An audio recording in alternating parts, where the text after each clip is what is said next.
Elle a éclaté de rire, je ne vais pas gâcher ma vingtaine avec un mariage. J'étais à genoux dans la véranda, la bague à la main. Je n'ai pas discuté, je suis parti à Seattle sans un mot. 6 mois plus tard, elle était devant mon nouvel appartement. J'avais passé 3 semaines à coordonner avec le personnel des jardins botaniques de Denver pour que tout soit parfait. C'est là que Lily et moi nous sommes rencontrés pour la première fois 18 mois plus tôt, lors d'un atelier communautaire sur les solutions énergétiques vertes, où elle m'avait approché après ma présentation sur les matériaux de construction durable et m'avait demandé si je voulais prendre un café un de ces jours. Je suis Owen, 31 ans, et je travaille comme ingénieur en structure spécialisée dans la construction durable. Je gagne bien ma vie, je possède mon condo, et je pensais avoir trouvé quelqu'un qui partageait ma vision de construire quelque chose de significatif ensemble. Ce matin-là, j'étais arrivé tôt pour disposer ces roses du désert préférées le long du chemin menant à la serre. J'ai engagé un photographe discret pour capturer le moment et j'ai porté la bague que j'avais conçue spécifiquement pour elle. Du platine recyclé avec un petit, mais beau diamant gravé des coordonnées de l'endroit où nous nous sommes rencontrés pour la première fois. Je la portais sur moi depuis 2 semaines, attendant le moment parfait. La serre me semblait juste parce que Lily disait toujours qu'elle aimait la façon dont le dôme de verre donnait l'impression d'être dans son propre monde privé. Je l'ai fait traverser la section des plantes succulentes, en lui montrant les différentes espèces pendant que mon cœur battait la chamade contre mes côtes. Et quand nous avons atteint l'endroit où la lumière de l'après-midi filtrait à travers le verre juste comme il faut, je lui ai pris la main et je me suis agenouillé. Lily, tu m'as fait croire à l'éternité. J'ai commencé à ouvrir la boîte à bagues. C'est alors que son visage est passé de la surprise à l'horreur. Et puis elle a juste commencé à rire. Pas un rire nerveux ou des larmes de joie. C'était le genre de rire dur et incrédule que vous entendriez si quelqu'un vous racontait la blague la plus ridicule que vous ayez jamais entendue. « Oh mon Dieu, Owen, tu es sérieux en ce moment ?» a-t-elle dit en reculant. J'ai 24 ans. Je ne vais pas gâcher mes 20 ans avec le mariage. Les mots m'ont frappé comme de l'eau froide. Mais ce qui a empiré les choses, c'est de réaliser que nous avions un public.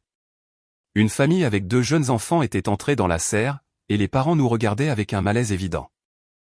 Le père a rapidement rassemblé ses enfants et les a conduits vers la sortie, mais pas avant que j'entende la petite fille demander « Papa, pourquoi cette dame est-elle méchante avec le gentil monsieur ?» J'ai fermé la boîte à bagues avec un clic sec qui a semblé résonner dans tout le dôme de verre. Je pensais que nous voulions les mêmes choses, ai-je dit doucement. Je veux les mêmes choses éventuellement, a répondu Lily, sans même prendre la peine de baisser la voix. Mais je suis dans la fleur de l'âge en ce moment. Je veux voyager, explorer, découvrir qui je suis. Le mariage, c'est quelque chose que l'on fait quand on est prêt à se poser et à être ennuyeux. Le photographe que j'avais engagé était toujours là, se demandant probablement s'il devait rester ou partir, l'air aussi mal à l'aise que tout le monde dans la situation. Alors, quand exactement pensais-tu que tu serais prête pour ça, ai-je demandé. Je ne sais pas. Peut-être quand j'aurai 30 ans. 32, je n'ai pas pensé aussi loin. Elle a haussé les épaules comme si nous discutions des plans pour le dîner du week-end au lieu de tout notre avenir.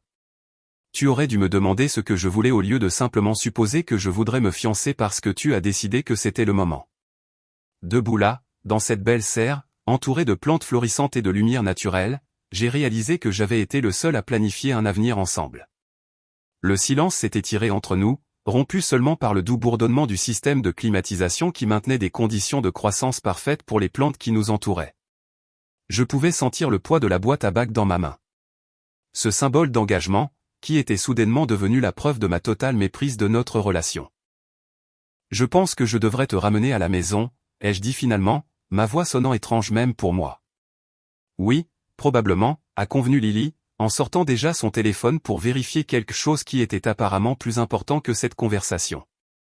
Alors que nous traversions les jardins, en passant devant les roses soigneusement arrangées que j'avais coordonnées et les endroits où j'avais imaginé raconter à nos futurs enfants comment j'avais demandé leur mère en mariage, j'ai senti quelque chose de fondamental changer en moi. Ce n'était pas seulement un rejet. C'était une révélation. J'avais construit des rêves sur une fondation qui n'existait pas, en faisant des plans avec quelqu'un qui me voyait comme un divertissement temporaire plutôt qu'un partenaire de vie. Le photographe nous a approchés près de la sortie, clairement incertain de la situation. « Dois-je quand même vous envoyer les photos ?» a-t-il demandé doucement. « Non, ai-je dit, en lui donnant un supplément de 50 pour sa peine. Je ne pense pas que nous en aurons besoin. » Plus tard dans la nuit, Assis seul dans mon condo pendant que Lily sortait avec des amis pour décompresser de toute cette intensité, j'ai regardé la boîte à bagues sur ma table basse et je me suis demandé comment j'avais pu tout comprendre de travers. J'ai passé cette nuit sur le canapé de mon frère Sam, incapable de retourner à l'appartement que Lily et moi partagions. Et au matin, j'avais pris une décision qui m'a surpris même moi par sa clarté. J'ai rendu la bague au bijoutier dès le lundi matin, acceptant un remboursement de 65% à cause de la gravure personnalisée. Et bien que la perte ait été douloureuse financièrement, c'était comme si je me débarrassais d'un poids mort. Le bijoutier, un homme plus âgé qui m'avait aidé à concevoir la pièce, a jeté un coup d'œil à mon visage et n'a posé aucune question, a simplement traité le retour avec une sympathie professionnelle et m'a souhaité meilleure chance la prochaine fois. J'ai conduit directement de là à notre appartement, sachant que Lily serait à sa formation de professeur de yoga jusqu'au soir, et j'ai commencé la sortie la plus méthodique que j'ai jamais exécutée. J'ai laissé une brève note sur le comptoir de la cuisine où elle ne manquerait pas de la voir. Nous sommes clairement incompatibles à long terme. Je pense qu'il est préférable que nous ne nous contactions pas. Je m'occuperai de la résiliation du bail. Aucune explication, aucune dispute, aucune place pour la négociation, juste des faits énoncés clairement. J'ai appelé le service des ressources humaines de mon entreprise et j'ai demandé un transfert immédiat à notre succursale de Portland, quelque chose que j'envisageais de toute façon depuis des mois en raison de leur concentration sur les projets de logements abordables résistant aux tremblements de terre. Mon superviseur, comprenant que les gens ont parfois besoin de nouveaux départs, a accéléré les formalités et m'a fait approuver le transfert en 72 heures. J'ai emballé tout ce qui comptait dans 2 sacs de sport, des vêtements, mon ordinateur portable, des documents essentiels et les quelques objets personnels qui étaient vraiment les miens plutôt que les nôtres. Tout le reste, les meubles que nous avions achetés ensemble, les appareils de cuisine, les touches décoratives qui avaient fait de l'endroit une maison, je les laissais derrière moi. J'ai transféré mon 4 cents 1K, mis à jour mon adresse auprès de la banque et payé les frais de résiliation anticipée du bail sans sourciller, le traitant comme n'importe quelle autre dépense professionnelle. La partie la plus difficile a été de bloquer systématiquement Lily sur toutes les plateformes sur lesquelles nous nous étions connectés, Instagram, Facebook, LinkedIn, même Spotify, où nous avions partagé des playlists. J'ai changé mon numéro de téléphone par l'intermédiaire de mon opérateur, mis en place le suivi du courrier par l'intermédiaire de SAM et supprimé notre calendrier Google partagé qui était rempli de projets futurs que j'avais apparemment fait seul. Jeudi matin, j'étais dans un vol aller simple pour Portland avec toute ma vie réduite à ce qui tenait dans le compartiment supérieur. Sam m'a conduit à l'aéroport, secouant la tête d'admiration devant l'efficacité avec laquelle j'avais démantelé 18 mois de vie commune. La plupart des gens seraient restés pour se battre ou au moins pour avoir une explication, a-t-il dit alors que nous attendions l'appel d'embarquement. À quoi bon, ai-je répondu, en regardant les avions circuler à l'extérieur des fenêtres du terminal. Elle m'a dit exactement ce qu'elle pensait de notre avenir. Je la crois. Le vol m'a donné 3 heures pour réfléchir à ce que je faisais. Et honnêtement, la principale émotion que j'ai ressentie était le soulagement. J'avais passé si longtemps à essayer de construire quelque chose avec quelqu'un qui voyait l'engagement comme une limitation plutôt qu'une fondation. Et maintenant, j'étais libre de découvrir à quoi ma vie pourrait ressembler lorsque j'arrêterais d'essayer de convaincre quelqu'un de vouloir les mêmes choses que moi. Portland m'a accueilli avec la bruine et le ciel couvert typique d'octobre qui semblait en quelque sorte plus honnête que le soleil implacable de Denver. J'ai loué un studio dans le Pearl District, je l'ai meublé avec des produits de base et quelques pièces qui reflétaient mes goûts réels plutôt que des compromis, et j'ai passé mon premier week-end à apprendre le système de tramway Max. Mon nouveau travail a commencé le lundi, et je me suis plongé dans le projet de logements abordables résistants aux tremblements de terre avec une concentration renouvelée. Il y a quelque chose de profondément satisfaisant à calculer les exigences de charge et à concevoir des structures qui peuvent résister aux catastrophes naturelles, des problèmes avec des paramètres clairs et des solutions logiques. Contrairement aux relations où vous pouvez tout faire correctement et finir quand même par être rejeté dans un jardin, mes nouveaux collègues m'ont accueilli avec la convivialité décontractée pour laquelle Portland était connu. Et quand ils m'ont invité à prendre un verre après le travail, j'ai découvert que j'avais oublié à quel point il était bon d'avoir des conversations qui ne marchaient pas sur des œufs autour des humeurs imprévisibles de quelqu'un. Pour la première fois depuis des mois, j'ai dormi toute la nuit sans me réveiller en me demandant ce que j'avais fait de mal ou comment je pouvais réparer quelque chose qui n'était apparemment pas cassé du point de vue de Lily, juste insuffisant force et plan. 8 mois après le début de ma nouvelle vie à Portland, j'avais établi des routines qui me semblaient réellement durables. Escalade à Smith Rock le week-end, rejoindre un groupe de rencontres locales sur la durabilité et même avoir quelques rendez-vous occasionnels avec des femmes qui semblaient sincèrement intéressées à construire quelque chose plutôt qu'à l'éviter. J'avais commencé à voir Zoé, une avocate spécialisée en environnement de 29 ans que j'avais rencontrée lors d'une discussion sur la politique climatique. Et pour la première fois depuis Denver, je me souvenais de ce que c'était que d'être avec quelqu'un qui posait des questions réfléchies sur mon travail et partageait des valeurs similaires sur l'avenir. C'est alors que Lily m'a trouvé. Ça a commencé subtilement, comme toujours dans ces cas-là. J'ai remarqué que quelqu'un avait consulté mon profil LinkedIn à plusieurs reprises, toujours depuis Denver, Colorado. Et puis sont venus les commentaires sur les publications Instagram de ma salle d'escalade. Au début, ils semblaient assez innocents. Des questions sur les partenariats de construction durable et des recommandations pour les expatriés de Denver intéressés par la défense de l'environnement. Mais quelque chose dans la formulation me semblait familier, trop familier. Les schémas d'écriture étaient distinctement les siens. L'utilisation excessive des points de suspension, l'habitude de terminer les déclarations par des points d'interrogation comme « ça a l'air incroyable ».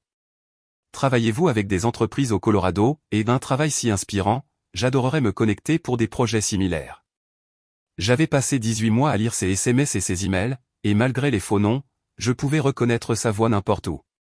Quand j'ai commencé à poster occasionnellement sur mes rendez-vous avec Zoé, rien de dramatique, juste des photos décontractées de marchés de producteurs ou de cafés, les commentaires se sont intensifiés.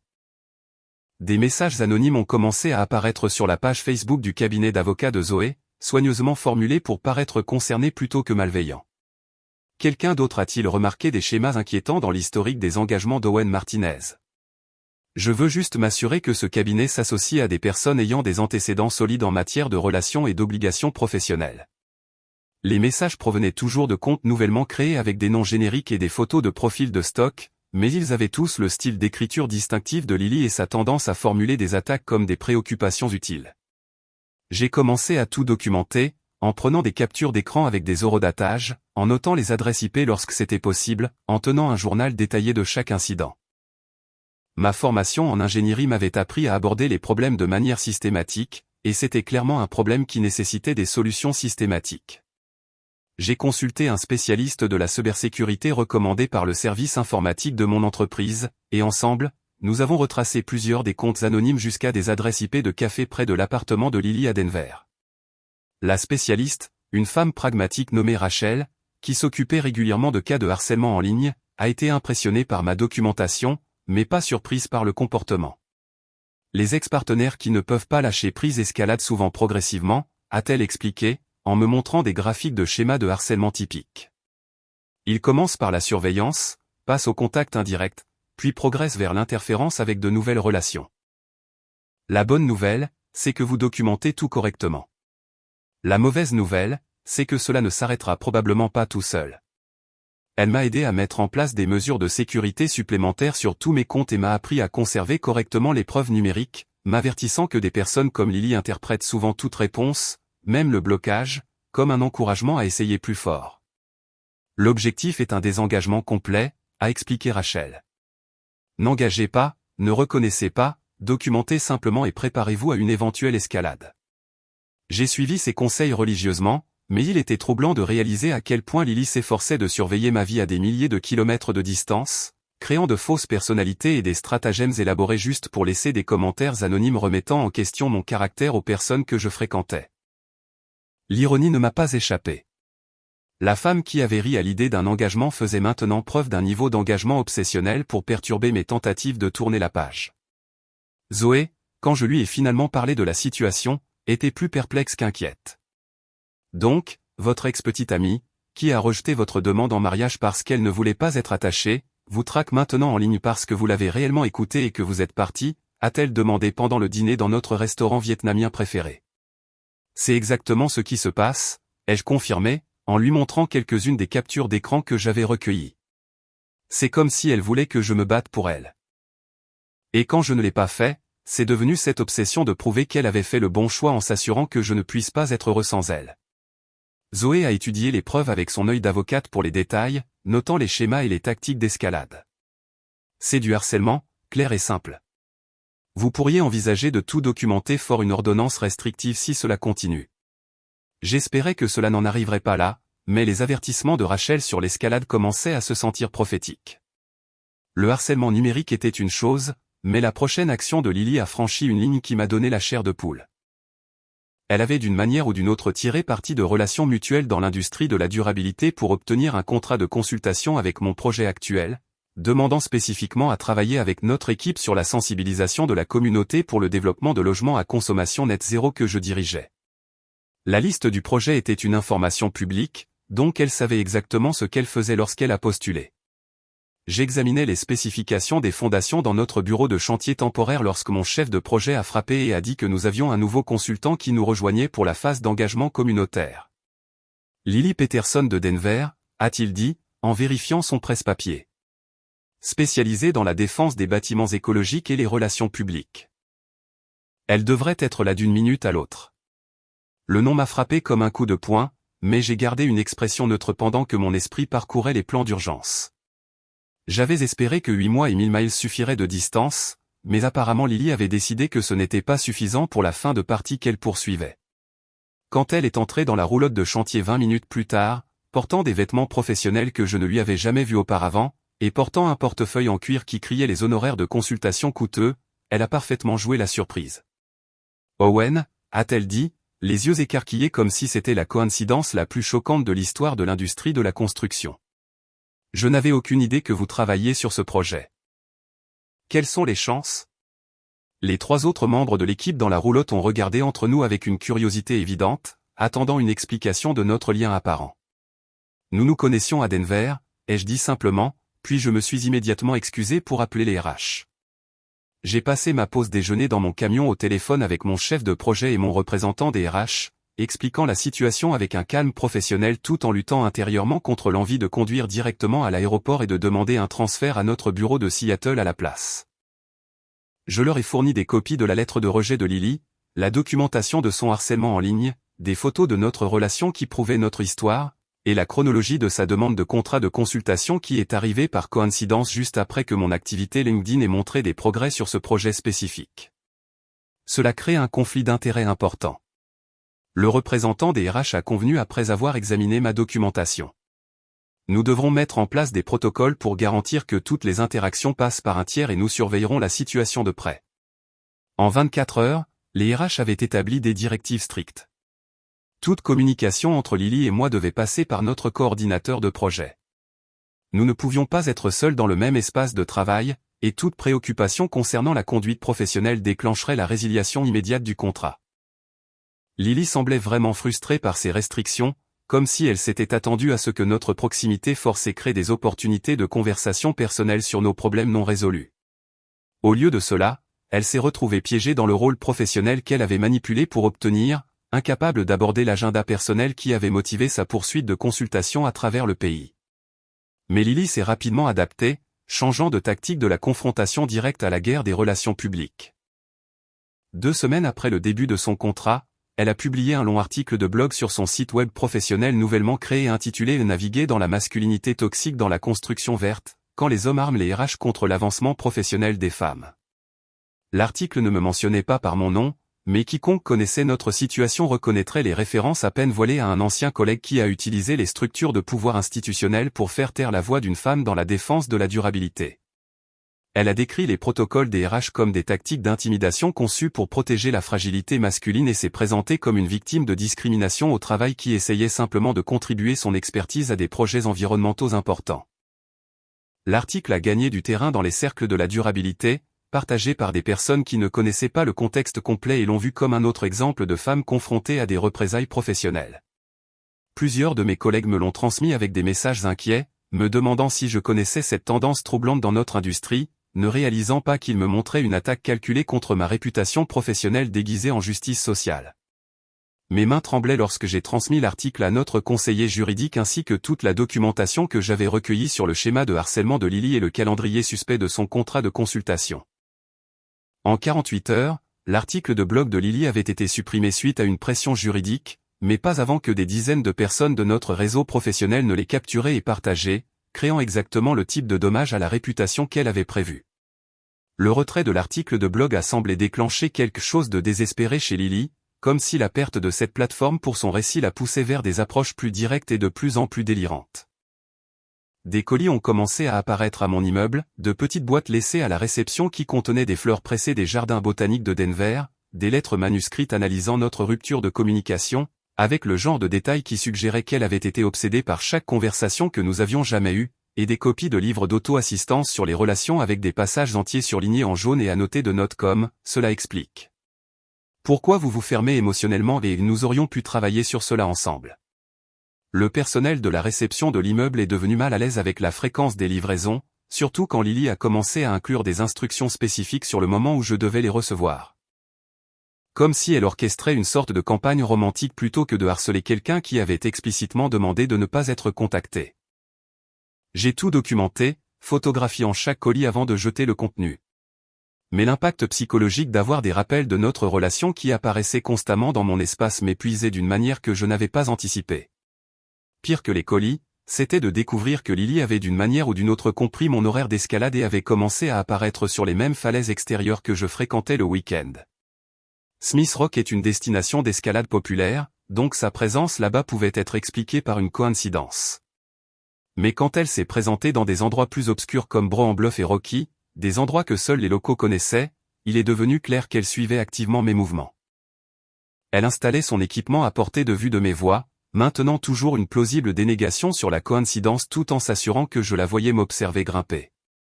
L'incident le plus troublant s'est produit lorsque Zoé et moi avons prévu un week-end de camping au Mont Hood. Nous avons gardé les plans privés, ne les partageant qu'avec des amis proches et la famille. Mais lorsque nous sommes rentrés à mon immeuble dimanche soir, nous avons trouvé Lily assise dans le hall à 23h, l'air d'attendre depuis des heures. « Owen » a-t-elle appelé vivement, comme si me croiser dans le hall de mon propre immeuble après de minuit était la chose la plus naturelle du monde. J'étais juste à Portland pour une urgence de travail, une réunion de dernière minute avec un client, et j'ai pensé que nous pourrions peut-être parler comme des adultes et enfin mettre les choses au clair entre nous. La main de Zoé s'est resserrée sur mon bras alors que nous nous approchions de l'ascenseur, nous deux reconnaissant la nature calculée du timing et de l'emplacement de Lily. Elle avait d'une manière ou d'une autre su que nous étions partis pour le week-end et s'était positionnée pour intercepter notre retour, créant une confrontation dans un espace semi-public où elle pourrait contrôler le récit si les choses tournaient mal.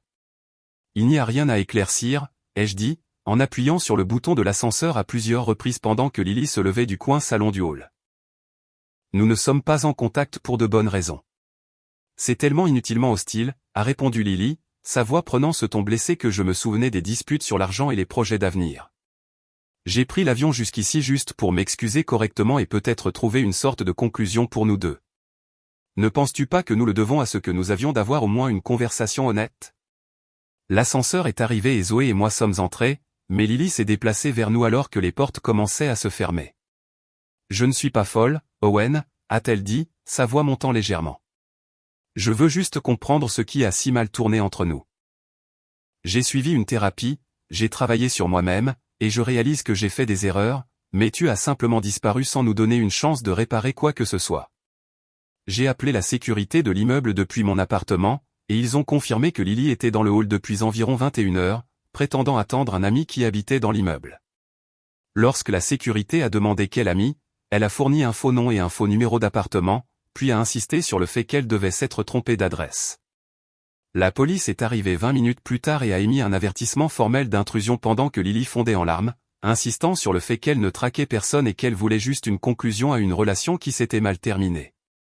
C'est exactement le genre de manipulation émotionnelle dont je parlais, a-t-elle dit aux officiers, en me désignant, moi et Zoé.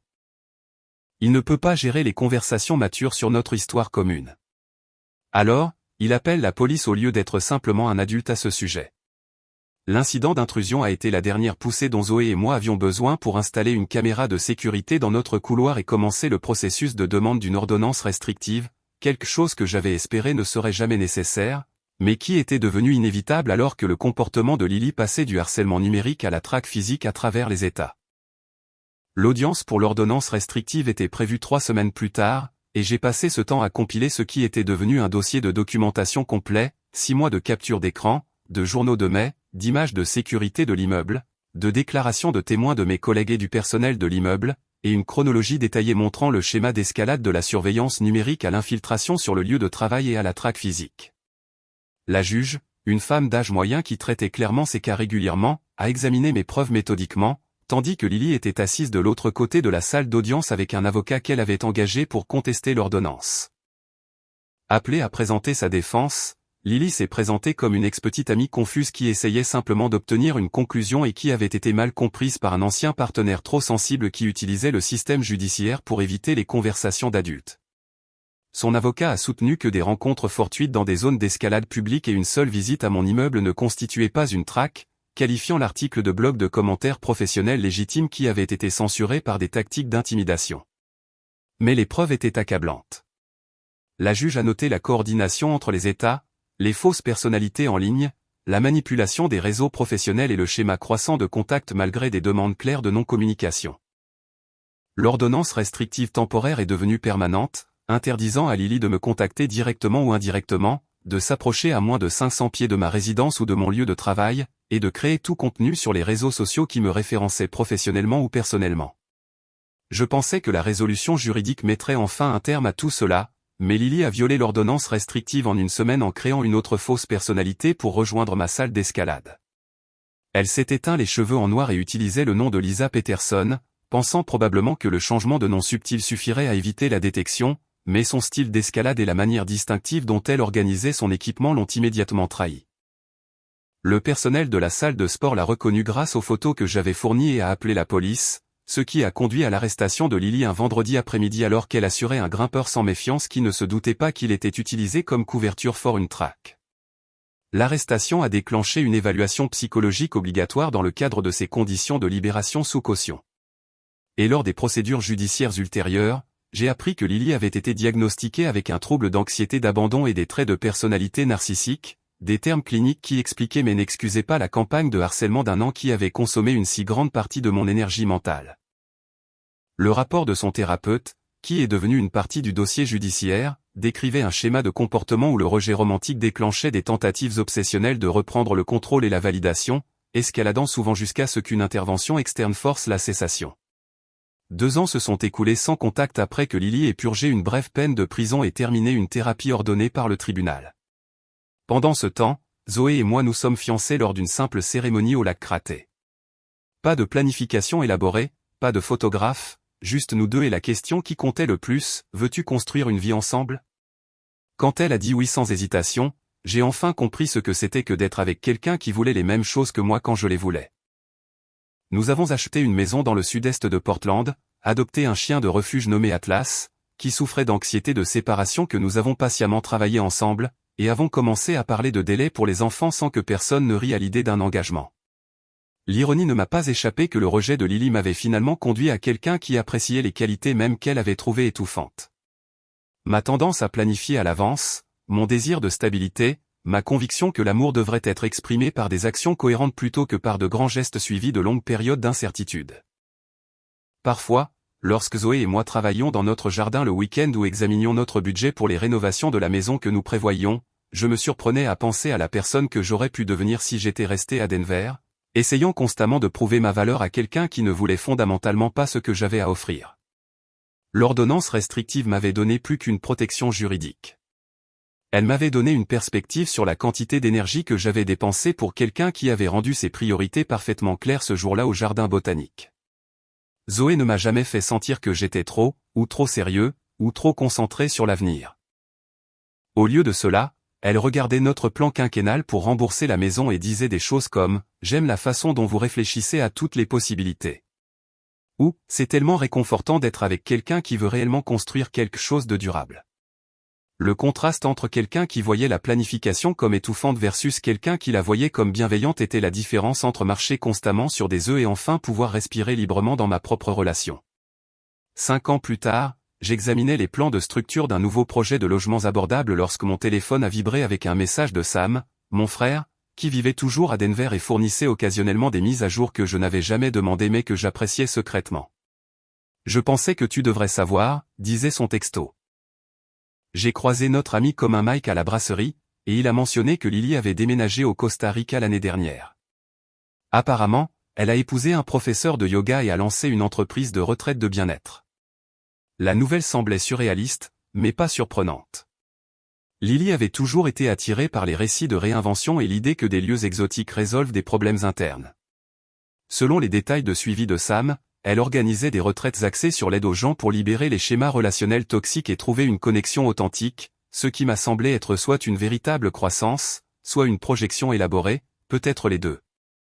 2 semaines après la mise à jour de Sam, une lettre officielle est arrivée à mon bureau, transmise par plusieurs intermédiaires, y compris le thérapeute de Lily et nos représentants légaux respectifs.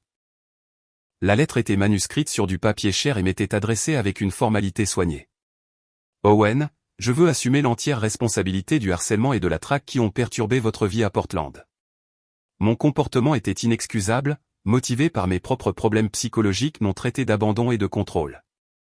J'ai passé des années en thérapie intensive à travailler pour comprendre et changer ces schémas. Vous ne méritiez rien de ce que je vous ai fait subir, et j'espère que vous avez trouvé le bonheur et la paix que j'ai si durement essayé de vous prendre. Je vous souhaite sincèrement le meilleur, Lily. J'ai lu la lettre 2 fois, puis je l'ai montrée à Zoé, qui était assise à notre table de cuisine en train d'aider nos filles jumelles de 3 ans à faire un puzzle qui les frustrait depuis 20 minutes. Qu'en penses-tu, ai-je demandé, en m'asseyant à côté d'elle pendant que les filles se disputaient pour savoir si la pièce bleue appartenait au ciel ou à l'océan. Je pense qu'elle est probablement sincère, a dit Zoé pensivement, en étudiant l'écriture soignée et le ton formel. Mais je pense aussi que peu importe qu'elle soit sincère ou non. Ce chapitre de votre vie est clos. Elle avait absolument raison, et nous avons décidé ensemble de gérer la lettre de la même manière que nous avions géré tout le reste dans notre relation, en équipe, en faisant un choix délibéré plutôt qu'en réagissant sous le coup de l'émotion.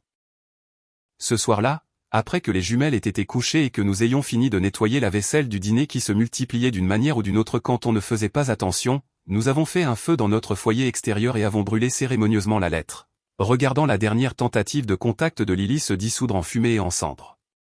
Debout là, dans notre jardin, pendant que le feu crépitait et que notre chien de refuge Atlas dormait contentement à proximité, j'ai réfléchi à la façon dont ma vie avait complètement changé depuis ce jour horrible au jardin botanique de Denver. La maison autour de nous était remplie des sons de la vie de famille, des jouets d'enfants éparpillés dans un chaos organisé, des livres de droit de Zoé empilés sur la table de la salle à manger à côté de mes revues d'ingénierie, des photos de voyages de camping et de fêtes d'anniversaire couvrant le réfrigérateur comme la preuve d'une vie pleinement vécue. La femme que j'avais autrefois pensé vouloir épouser était devenue un récit édifiant sur l'importance de choisir des partenaires qui voulaient réellement être choisis. Tandis que la femme que j'avais réellement épousée était à l'étage, probablement en train d'examiner des contrats pour des cas environnementaux qui rendraient le monde légèrement meilleur pour que nos filles en héritent.